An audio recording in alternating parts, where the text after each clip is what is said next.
This short video will provide you with a demonstration of how the Wales Safeguarding Procedures app works in practice, with a particular focus on the procedures as they relate to children and young people at risk of harm. This video in particular will be covering the content of section 2 that relates to the duty to report a child at risk of abuse, neglect and/or harm. So we've entered the main page, we've clicked onto children and young people at risk of harm, and now we'll select section 2. As we go into section 2, we can see then the main content of this section of the procedures. The overview of the section sets out the detail that will be covered within this section. Wherever there is text that is highlighted in bold text, we can click on the narrative and it will then take us to the relevant content and further information. Wherever we then see text that is highlighted in a shaded box, we can click on that text and it will pull up the definition or the description of that particular word or phrase.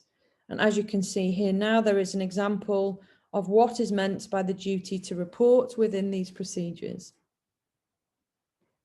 So to go back to the main contents page of section 2, we can either click the back arrow at the top of the page, or we can click on the narrative, the small narrative at the top that says back to the duty to report a child at risk of abuse, neglect and/or harm.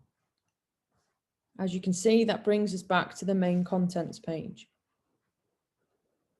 Within this particular section, we have key information, which includes an explanation of the statutory duty to report. So if we click in that, it explains then the duties that are placed on us and the process that needs to be followed.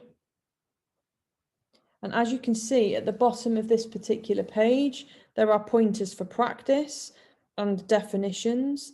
If we click into some of those key documents, again, it will pull up further information that is relevant to the decision making that you will be making in relation to children at risk. So to get back to the previous page, we can either click previous or we can click the back arrow button at the top of the page. If we click next at the bottom, it then takes us to the next page of this relevant section in the procedures, which then covers, as you can see, the responsibilities to report, a reminder again of the definitions that will trigger the duty to report, who's responsible, and you can see again at the bottom of the page a pointer for practice. This one relates, for example, to the potential barriers to recognising and reporting abuse and neglect. And if we click in on the text, it takes us then to the pointer for practice, which includes some further information that might be relevant to your approach to practice and your decision making. We click on the arrow, the back arrow button to get back out of the pointer for practice. Brings us back to the main content. Scroll back up. Again, we click back and it brings us back then to the main content page for section 2.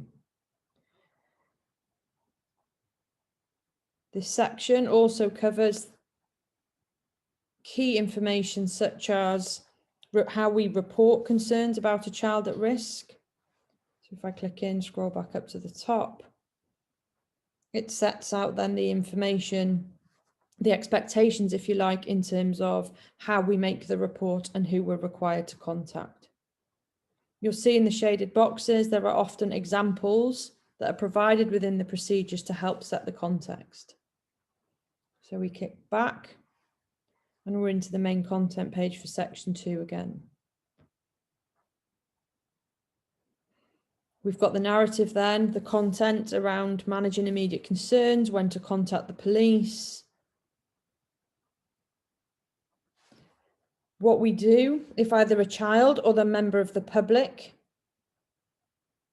tells us about concerns or makes a disclosure themselves. So if we take, for example, what to do if a child tells you that they or another child is or has been harmed, scroll back up to the top.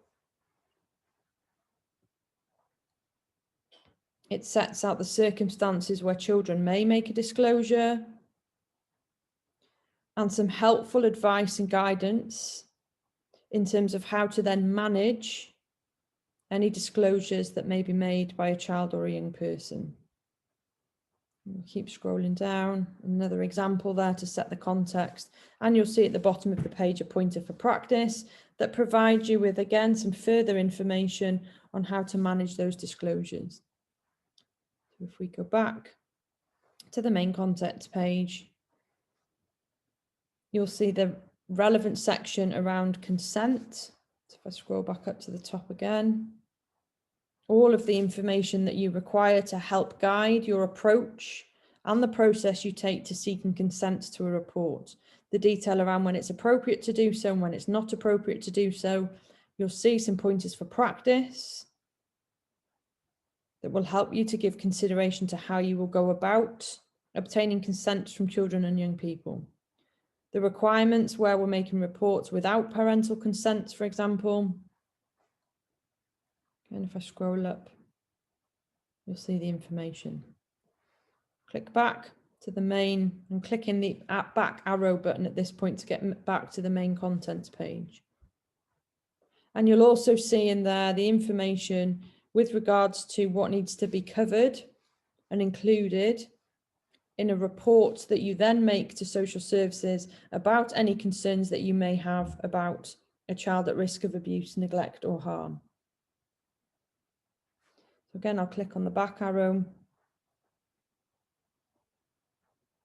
And we're back to the main contents page for section 2. Click on back to children and people at risk of harm, and we're back to the main sections of the procedures.